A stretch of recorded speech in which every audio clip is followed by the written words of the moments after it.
The Sea's Grasp, Lena and Roosevelt's terrifying odyssey of survival. Roosevelt and Lena were two adventurous souls who loved nothing more than setting off into the great unknown. Despite their seemingly carefree personalities, the two were well prepared for all types of scenarios, armed with compasses, water, and enough food to last them a week. The pair often traveled together, but this time it was different. They were lost at sea. After their boat capsized during a storm, they found themselves stranded and alone in the vast ocean with no sign of rescue. The rain fell hard, and the winds howled like demons, tearing away at the makeshift raft Roosevelt had constructed. Lena huddled close to him, shivering from the cold and wet, as he did his best to keep them both alive. The endless sea stretched out before them. The only sounds that accompanied them were the lapping waves against their raft and the deafening roar of the storm. Days turned into weeks, and the once defiant couple were slowly realizing their mortal limitations, even putting aside their differences. Roosevelt felt useless, as he couldn't protect Lena from his mistakes. His efforts at catching fish for food were proving futile, their water supplies were running out, and their body strength was faltering. It was the 7th day, and Roosevelt was in pain. Their raft had been attacked by a school of fish, and it was merciless. Lena tried to help him, but he pushed her away. Roosevelt was dying, and he knew it. His strength had been sapped, and he was letting go. He closed his eyes, accepting his fate, when he felt Lena nudging him. They had been rescued. Her relief was palpable, and he felt himself gratefully accepting her help as they were hoisted up and onto the awaiting boat. It was a beautiful boat, with all the latest amenities, beautiful decor, and wicked-looking tools laid out neatly in a small room next to the deck. But something about the boat was unsettling, almost creepy. It was too quiet, too sterile, as if nothing had ever lived upon it. The crew were likewise strange, intimidating even, dressed in black coveralls with faces hidden behind protective masks. They offered no welcoming words or any smiles. They were cold, aloof, and appeared to be busy with just about anything but the couple. Lena was grateful, leading Roosevelt to a bunk where he lay down, feeling exhausted but safe.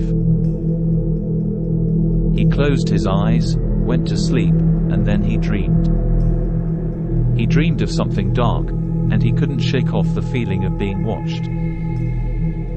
A creak of a door snapped him awake. He looked around, feeling completely disoriented, and noticed that Lena was gone. In his panic, he scrambled from his bunk and began a desperate search.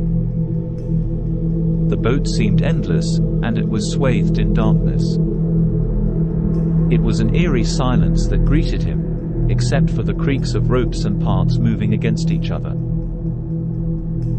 He searched the dark corners of the boat, finding nothing but terrifying shadows and a deep sense of impending doom. As he wandered, he eventually found himself in a large room, filled with old, corroded machinery and ancient relics. It was there where he stopped, staring ahead to see Lena's lifeless body lying on a slab, lit by a single bulb. Her face was unnaturally distorted, and her body was twisted in an almost grotesque manner. Roosevelt let out a scream, feeling his mind crack from the horror of it all. In his terrified state, he scrambled back, feeling his hand grasp onto the handle of a nearby locker. He opened it, stunned to find several human heads staring back at him, their eyes unseeing, their faces twisted into gruesome smiles. He screamed, feeling his sanity slipping even with him as those wicked grins haunted him. It was then that he heard footsteps, and they were coming closer. He was frozen, and before he knew it, he was grabbed from behind. He tried to struggle, albeit in vain, as he was dragged through the boat's corridors. Glimpses of twisted horrors and dead bodies were glimpsed at each turn until he finally arrived at his destination, the crew quarters. There, he found something that was both sickening and terrifying. The crew were removing their masks, but it was not their faces that greeted him. It was a row of disjointed and malformed creatures, their bodies a grotesque patchwork of limbs, bones, and other body parts. They were like humans, but their faces twisted in unthinkable horrors.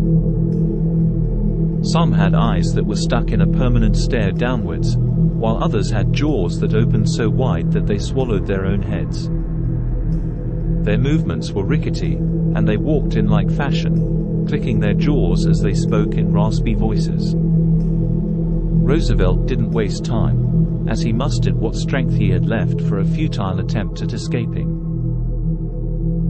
And that's how he died, caught between a pair of tightly clenched jaws. His screams echoed through the halls for hours, haunting anyone who dared venture near the boat for years to come. Lena's body was never found.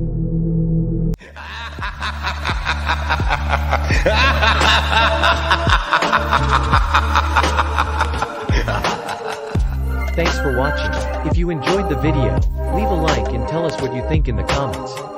And of course, don't forget to subscribe.